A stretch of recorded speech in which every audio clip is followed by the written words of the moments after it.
Une manifestation, puisque c'est l'objet de votre site, c'est quelque chose de très vivant et à plusieurs visages.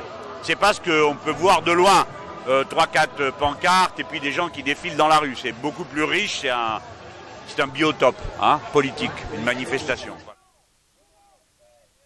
J'y suis venu comme chaque fois pour marquer une solidarité, d'une part, parce que c'est toujours important, et d'autre part, pour y apprendre, parce que les responsables politiques apprennent des choses en étant présents dans une manifestation, sur l'état d'esprit, sur la combativité, sur les types de problèmes que rencontrent les travailleurs.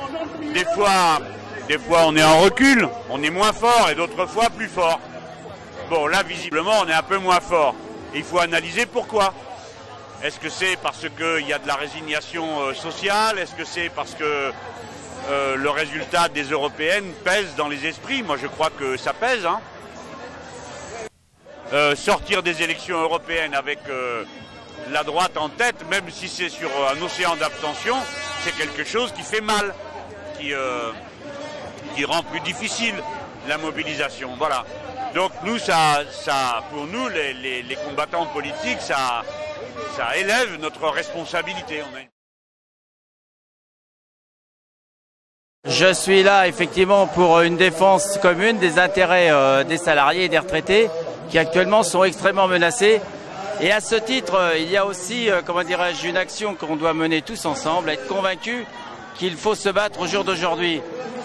L'élection européenne n'a pas donné tout pouvoir à Sarkozy. Il y a encore de l'espoir. Il y a tellement de raisons de manifester que c'est un petit peu dur de raccourcir, mais en gros pour les travailleurs, pour soutenir les travailleurs, dont je fais partie aussi, et pour une meilleure redistribution des richesses, pour un respect des travailleurs, contre les licenciements, contre le mauvais traitement qu'il y a en ce moment des travailleurs au travail, contre le travail du dimanche qui se prépare en ce moment, et contre la casse que fait le gouvernement de tous les services publics et de tout le système social. On a gagné. C'est à nous maintenant d'inventer quelque chose de nouveau pour d'autres lendemains.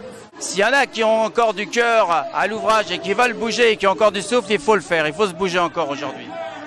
Il y a urgence à faire quelque chose. On ne peut pas rester comme ça.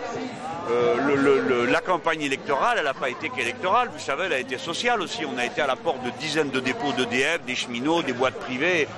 Et bon, les gens qui sont condamnés à la mort sociale par les délocalisations, il y en a des paquets. Bon, on ne peut pas rester comme ça, les bras croisés, à attendre que je ne sais quel miracle se produise.